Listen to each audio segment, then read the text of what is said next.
Emma, breakfast is ready. Margaret Wilson looked up at the staircase as she placed warm English muffins on the kitchen counter. She could hear her 8-year-old daughter's footsteps coming down from the second floor. The morning sun streamed through the windows, casting a soft light in the kitchen. Coming. Emma's reply was followed by the sound of small feet hurrying down the stairs. Margaret couldn't help but smile.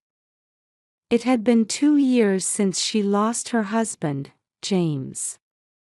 Though the days of raising Emma alone hadn't been easy, her daughter's presence had been her emotional anchor. "Mom, are you working at the hospital today?" Emma sat up straight in her chair and reached for the cranberry juice. Her straight black hair gleamed in the morning light. She gazed at Margaret with large eyes that resembled her father's. "Yes, night shift. Grandma will pick you up." The moment those words left her lips, Margaret felt a twinge of hesitation. Her mother-in-law, Betty Harrison, appeared kind and caring on the surface. However, sometimes Margaret sensed something unsettling behind that smile. This feeling had grown stronger since James's death. Margaret unconsciously glanced at the family photograph on the kitchen shelf. It captured the three of them smiling at the end of summer 2 years ago. Emma laughing in James's arms. Margaret herself smiling happily beside them. Everything changed less than a week after that day. The sudden illness. The emergency hospital admission. And death 3 days later. The doctors had diagnosed it as unexplained acute heart failure, but something didn't sit right with Margaret, who had 10 years of experience as a nurse. However, faced with her grief-stricken mother-in-law, she couldn't voice her doubts. "Mom, are you looking at the photo?" Emma's voice brought Margaret back to reality, and she hurriedly checked the clock. "Oh my, look at the time. We need to hurry." Just as they were heading to the door, the phone rang. The display showed Betty. Margaret frowned at the earlier-than-usual call. "Hello, Betty." "Margaret," came the syrupy voice. "I'm feeling under the weather. I think I'll be bedridden today. Are you all right? Should I call a doctor?" "No, it's not that serious. But, could you perhaps come check on me with Emma?" There was an urgency in her voice that Margaret had never heard before. And simultaneously, something else, another emotion she couldn't quite place. Margaret found herself momentarily speechless. "I want to see my granddaughter," Betty continued. "It's been a while since I last saw her." Outside, the cold spring wind rustled through the street trees. Margaret looked at Emma, who had already put on her shoes and was ready to leave. "All right. I'll come by after dropping Emma off at school." "Thank you, Margaret," Betty's voice brightened. "You're such a good daughter-in-law." Those words lingered in Margaret's ears even after hanging up. Looking at her reflection in the hallway mirror, she felt an unsettling sense that something was about to change. In the car, Margaret noticed her hands gripping the steering wheel tightly. In the passenger seat, Emma silently stared out the window. Her usually energetic daughter was oddly quiet today. "Emma, are you okay?" "Yes." Her response lacked energy. As they drove through the quiet suburban streets of Cambridge, the sky grew increasingly grey. Soon, Betty's old Victorian mansion came into view. The imposing structure with its white walls and green trim stood out even in this prestigious neighborhood. The gate was half open. The well-maintained garden trees cast eerie shadows as they swayed in the wind. Margaret parked the car and turned off the engine. At that moment, Emma shivered slightly. "Are you cold?" "No, something just feels strange." Margaret hesitated at her daughter's words but didn't pursue it further. They stood before the heavy front door. After knocking, they heard an immediate response. "It's open, come in." A hoarse voice came from within. When Margaret opened the door, she was hit by the smell of old furniture and a faint chemical odor. The house, usually kept immaculately clean, felt oddly oppressive today. "I'm upstairs." Guided by Betty's voice, Margaret and Emma climbed the stairs. Emma's small hand gripped Margaret's tightly. Each step made the old wood creak beneath them. The bedroom door was slightly ajar. Betty lay in bed, her face paler than usual. Yet her eyes had a strange gleam. "Margaret, Emma, thank you for coming." Betty slowly sat up. Her silk pajamas caught the dim light. Several medicine bottles were lined up on the bedside table. "How are you feeling?"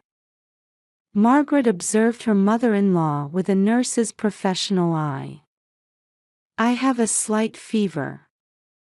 "But I'm so happy you both came," Betty smiled. There was something different about her expression today. "Emma, I baked my special cookies. They're in the kitchen." Emma looked up at her mother. Margaret gave a small nod and gently pushed her daughter's back. "It's okay. Go ahead." Emma left the room reluctantly. They could hear her footsteps descending the stairs. Margaret sat down in the chair beside her mother-in-law. "Shall I make some tea?" "Yes, please. The tea set is ready in the parlor."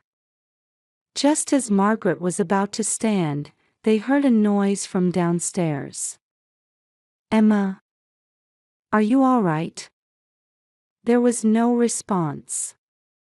Margaret hesitated for a moment, then gave her mother-in-law a slight bow before leaving the room. As she descended the stairs, she felt a chill run down her spine. The parlor was located in a secluded area on the first floor. The tea set was indeed prepared there. But Emma was nowhere to be seen. No sounds came from the kitchen. "Emma?" Feeling increasingly anxious, Margaret headed to the kitchen. There she found Emma standing frozen in a corner. "What's wrong?" Emma turned around. Her face was pale, and her whole body was trembling slightly. "Mom." Her daughter's voice was barely a whisper. Emma ran to her mother and gripped her hand tightly. "Mom, we need to get out of here right now." Margaret felt the blood drain from her face. Just then, they heard a sound from the stairs. Turning around, they saw Betty standing at the top. Still in her pajamas, she was watching them with a slow smile. "Oh, Emma. Did you enjoy the cookies?" Her voice was as gentle as ever. But Emma's trembling grew stronger. Margaret felt her daughter's small body press against her arm. "Betty, I think we should leave for today. Emma's not feeling well either." "Oh?" Betty's voice sharpened for just a moment. "But the tea is ready. Just for a little while." "I'm sorry." Margaret tried to keep her voice natural while squeezing Emma's hand. "We'll visit another time." They headed for the front door. Margaret could feel Betty's gaze on her back as she tried not to appear rushed. Yet when she grabbed the doorknob, her hand was trembling slightly. "Drive safely." Margaret nodded without turning back at Betty's voice. Outside, the cold spring wind enveloped them. They quickly got into the car and started the engine. In the rearview mirror, Margaret could see Betty watching them from the second-floor window. The moment the car started moving, Emma finally let out a deep breath. Her small body was still trembling. Margaret gripped the steering wheel tightly as she drove away as quickly as she could while maintaining a natural speed. No one spoke until the house disappeared from view.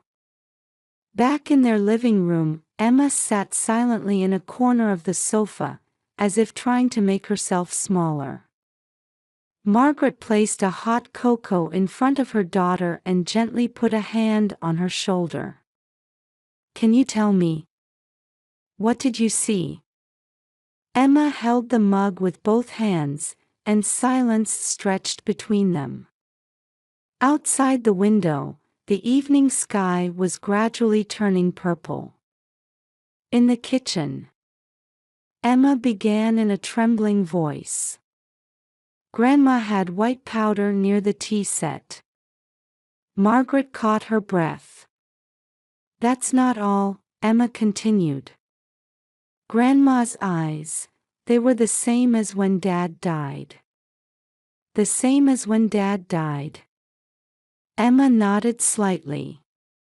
"That time too, it was after we had tea at Grandma's house. Dad started feeling sick." The memories came flooding back.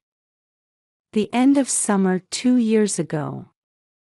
James's sudden illness.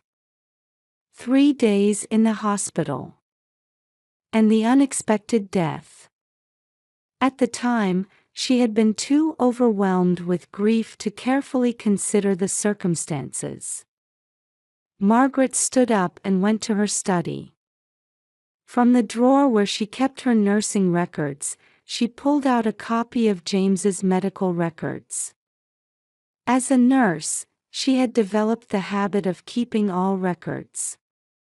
She spread out the records and reviewed the progression of symptoms. Sudden vomiting, dizziness, confusion. Then death from acute heart failure. Something felt off. Drawing from her 10 years of nursing experience, something was starting to connect in her mind. She took out her smartphone and called her colleague, Dr. Sarah Cohen, who worked in the emergency department at the local hospital. "Sarah, I'm sorry for the sudden call." She explained James's symptoms while looking at the records. "Does this remind you of anything?" On the other end of the line, Sarah was silent for a moment. "Margaret, I'll be honest," Sarah's voice was lower and more careful than usual. "This looks similar to digitalis poisoning." "Digitalis?" Margaret gasped. "A cardiac glycoside used to treat heart conditions. Overdose can be fatal." "Yes. Especially the progression of vomiting and consciousness disturbance is characteristic." "But, why now?" Margaret was connecting Betty's behavior today, Emma's fear, and the memories from 2 years ago. With trembling hands, she ended the call. When she returned to the living room, Emma was sitting on the sofa with her knees pulled up to her chest. Night was falling, and the shadows in the room were growing deeper. "Mom," Emma called in a small voice. "I remember Dad well." Margaret sat next to her daughter. Emma continued. "Right after Dad had tea at Grandma's house, he started feeling sick. But Grandma wasn't panicked at all. Rather." Emma paused as if searching for words. "She seemed happy." Margaret felt her spine freeze at those words. In her memory, Betty's unnatural behavior came flooding back. Her abnormal calmness at the hospital. Her unusually quick recovery after James's death. And her obsessive attitude about managing the inheritance. The phone rang. The display showed Betty. Margaret ignored the call and dialed a different number instead. "Hello, is this the Cambridge Police Department?" Her voice was surprisingly calm, even to herself. "My husband died suddenly 2 years ago. And today, my mother-in-law." As she continued her explanation, Margaret hugged Emma. She could still feel her daughter's small body trembling slightly. Outside the window, stars were beginning to twinkle in the spring night sky. After finishing her conversation with the police, Margaret called Sarah again. They would need expert medical testimony. And possibly a re-examination of James's body. While stroking her daughter's hair, Margaret said, "Your courage saved us." Emma remained silent, just holding on to Margaret tightly. That night, they decided to sleep in the same bed. In the darkness, Margaret listened to her daughter's breathing while steeling herself for the long battle ahead. The police had already begun moving. Investigation into Betty's past. Re-examination of James's cause of death. And above all, ensuring Emma's safety. Unread messages from Betty kept arriving on her cell phone. The obsession felt abnormal. Margaret turned off the phone and held Emma closer. Protect her beloved daughter. Margaret held this firm resolve in her heart in the darkness. In the police station interrogation room, Margaret stood before the one-way mirror, watching Betty Harrison being questioned on the other side. Dr. Sarah Cohen stood beside her, taking notes on her expert observations. 3 days ago, the house search had uncovered decisive evidence. Multiple pharmaceutical substances found in a kitchen cabinet. Digitalis powder. And most shockingly, detailed records dating back to the time of James's death. "It's like a nursing record," Sarah whispered. "Everything from dosage to progress monitoring is meticulously documented." Margaret nodded silently. Given Betty's perfectionist nature, it made sense. Yet she still shuddered at the fact that this perfectionism had been directed toward taking her son's life. In the interrogation room, Betty's demeanor was gradually changing. The dignified appearance she had maintained during her arrest had faded, and now she sat in the chair with a disturbed expression. "I was only trying to save my son."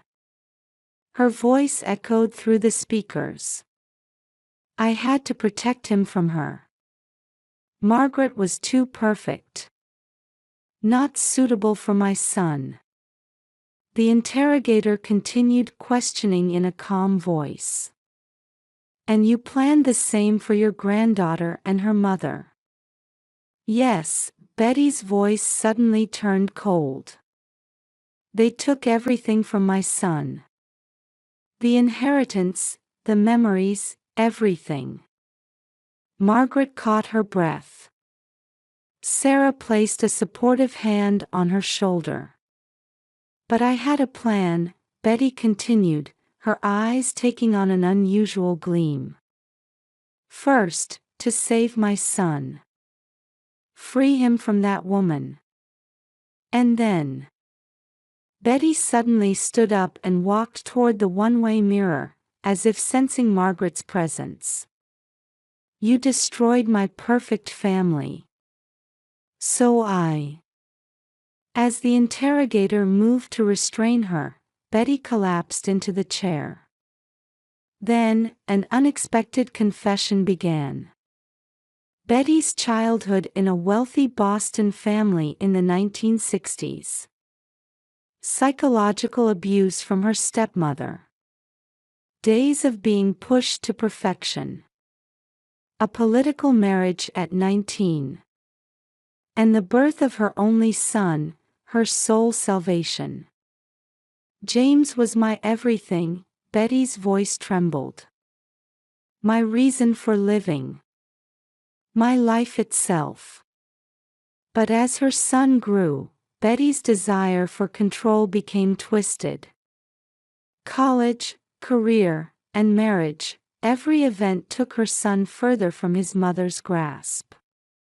Margaret was too perfect, Betty repeated. Kind, intelligent, caring. But I couldn't stand it. My son wasn't worthy of such a perfect woman. She would change my son. Sarah whispered, shows characteristics of grandiose personality disorder. Betty's confession continued. Her abnormal attachment to her son. Her obsession with the perfect family image. And her plan to reclaim everything. I started with small amounts. Mixed in the tea. Betty's voice became eerily calm. Gradually increased the dose while monitoring the effects. Playing nurse. But I was more perfect. There was a moment when the air in the interrogation room seemed to freeze. And the plan worked. But. Betty suddenly broke down crying. My son died. But that too was destiny. We'll be together forever. Margaret closed her eyes. Memories raced through her mind like a film reel. Meeting James. Betty's subtle expression at the wedding. And her unusual calmness at her son's death. Everything connected. A detective entered the room. This is sufficient. Charges will be murder and attempted murder. Life imprisonment is inevitable. Margaret nodded silently. Outside the window, the rain had stopped, and sunlight was beginning to break through. Motherhood sometimes breeds madness, Sarah said quietly. No, Margaret answered. That wasn't motherhood. It was obsession. In the interrogation room, Betty sat with her head bowed deeply. Her life's pursuit of perfection was ironically reaching its most twisted conclusion. Looking back, Emma was sleeping on a sofa in the police station. Margaret sat beside her daughter and held her small hand. Now, she strongly felt that this pure bond between mother and daughter was the true form of family. 1 year later, Margaret and Emma had finished moving into their new house. In a quiet residential area of Medford, slightly removed from Cambridge's bustle. A maple tree beginning to show its autumn colors stood in the garden, and mornings brought the awakening songs of small birds. "Mom, can I hang this photo in my new room?" Emma pulled a photograph from a cardboard box. It was from 3 years ago, a summer trip to Cape Cod. The three of them on the beach, Emma laughing innocently while her parents smiled together beside her. "Of course," Margaret gently stroked her daughter's hair. "I'm sure Dad would be happy to see our new home." Emma was now 9 years old. Over the past year, she had developed both the delicacy and strength of a young girl. She maintained excellent grades at school and made several new friends. Most importantly, she had begun to heal from those events, little by little. The school transfer was definitely the right choice. Dr. Sarah Cohen said, drinking coffee in a decked chair during a weekend visit. "Emma's expression is completely different." Indeed, after Betty was sentenced to life imprisonment, her daughter's expression gradually regained its brightness. In the new environment, she was able to slowly distance herself from the heavy memories. The counselor praised Emma's resilience, Margaret answered, watching her daughter playing in the distance. "Children truly have remarkable strength." The clear autumn blue spread across the sky, and a pleasant breeze stirred the garden trees. "What about the letters from Betty?" Sarah asked quietly. "Yes, they still come every month," Margaret answered with a sigh. "But I've decided not to reply anymore." The letters from prison were initially filled with intense resentment. However, as time passed, their tone changed. Through regular sessions with a psychiatrist, Betty seemed to slowly begin understanding the gravity of her actions. In her most recent letter, she had written, "In my excessive love for my son, I twisted love itself. In pursuing perfection, I destroyed what was most precious. I know I cannot be forgiven. I only pray that you and Emma find true happiness." "Perhaps it's the beginning of her own form of atonement," Sarah said. Margaret nodded silently. Hatred and anger no longer dominated her heart. They had transformed into something deeper, beyond feelings of revenge or punishment. "Hey, Mom," Emma came running from the garden. "Let's visit Dad's grave tomorrow." Their monthly visit to James's grave had become not a place to recall painful memories, but a place to confirm their bond with a cherished loved one. "Yes, let's bring pictures of our new house." Emma nodded happily. "I have so many things to tell Dad. About my new school, my friends." As evening approached, long shadows began stretching across the garden. After Sarah left, Margaret gazed at the view from the kitchen window while preparing dinner. From their new house, they could see the Charles River. The surface of the water gleamed golden in the setting sun. There, a new story was beginning for the mother and daughter who continued walking forward while accepting the weight of their past memories. That night, watching Emma's sleeping face, Margaret smiled quietly. Tomorrow she had the night shift at the hospital. The ordinary daily routine now felt more precious than ever. By the bedside sat a new family photo. A composition of pictures of Margaret and Emma, alongside James's photo. Past, present, and hope for the future were all contained within that single frame. Outside, the autumn wind gently rustled the trees, and the full moon's light tenderly embraced their new home. It was as if blessing the beginning of their new life.